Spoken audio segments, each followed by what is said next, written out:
So hello. So my name is Jay, and today I'll be talking about SDLC, which is Software Development Lifecycle. If you're thinking, what the heck is this SDLC?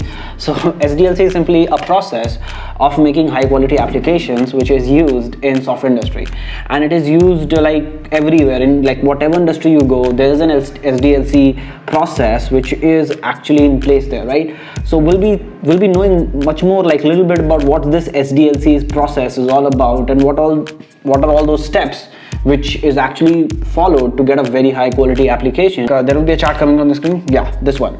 So this chart, if you see, there are like 6 different steps of SDLC is given. So these steps, which is planning, defining, designing the architecture, building, testing, and deployment, are some of the core steps. By the way, you can divide sub steps inside each of these steps, but these are very much a rough layout, or these are very much the core steps which are there in SDLC.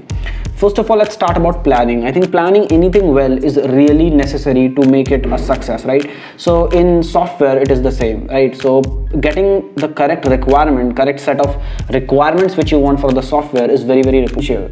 So now the question arises, who will give you the requirements? Who will tell you like, okay, this should be the requirements? This is of course the customers. So if you already have a customer, like there must be a feedback system, and with that feedback system, you can basically get the requirements for your software.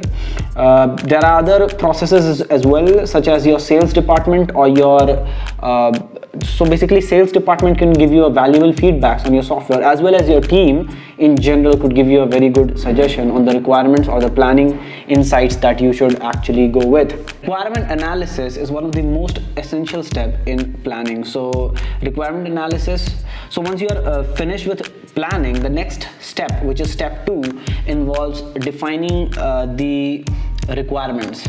So once you have planned the thing, it's very much important to document them, and this is the second step actually, finalizing everything and documenting everything. Okay, so you prepare something called SRS, which is Software Requirement Specification. Now this SRS is very much essential for all the next step. So remember, all these steps which we are discussing, the next step actually depends on the previous step. So once you have SRS, which is Software Requirement Specification, you can actually create the architecture of the application, which would be talking about in the next step. So the second step is basically to define everything, to document everything, to get exact requirements, and so that all the economical, operational, and technical areas, could be covered in this requirement. So you should the product should be feasible, it should be in budget, it should be technically possible, right? Technologically possible.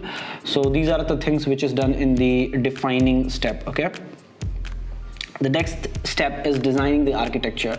So mostly this is done by a software engineer, a senior software engineer. So this SRS, which is Software Requirement Specification, which is prepared in the previous step, is given to a senior engineer or a senior software engineer, and he actually prepares a software architecture diagram or software architecture, in which he or she defines all the requirements of the project. I mean, all the technologies which are going to be used, how the things are going to be connected with each other, what is the server diagram, what is the client diagram, how should the security be handled. All those things are actually written in that particular architecture diagram.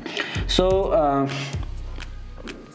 once the SRS is actually made, the next very much essential step is to make DDS, which is all the things which I just talked about. By the way, DDS stands for Design Document Specification. So Design Document Specification is like just a map. You can think like you have a map you can reach somewhere. Similarly, it is a map for software development, right? So it's like a blueprint of what we are actually going to do. That's the next step, which is designing the architecture. The next step is like I think the fourth step. This is the third step. So the third step is actually building the software.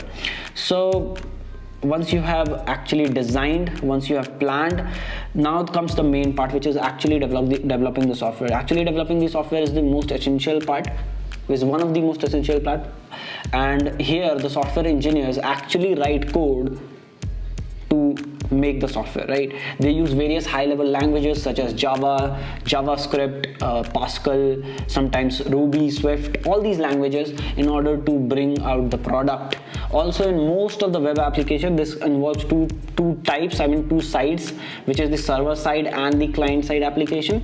Most probably this is given to two different teams for development, but in some companies they are often developed by one developer, which is a full stack developer as well. Moving forward, after you have actually built your software, okay, it is very much now these days, like, which is the next step is actually testing the software, but these days the tests are written while developing the software, which is called test driven development. Okay, so TDD, if you like, we might discuss more about TDD, but let's move forward. So once the software development is done, the next very much vital step is testing the product.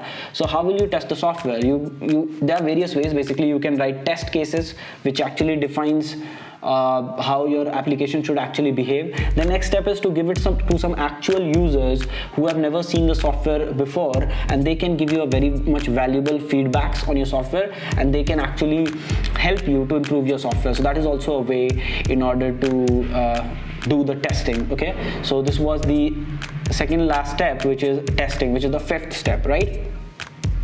Moving forward, the last step, which is deployment, is also a very much crucial step.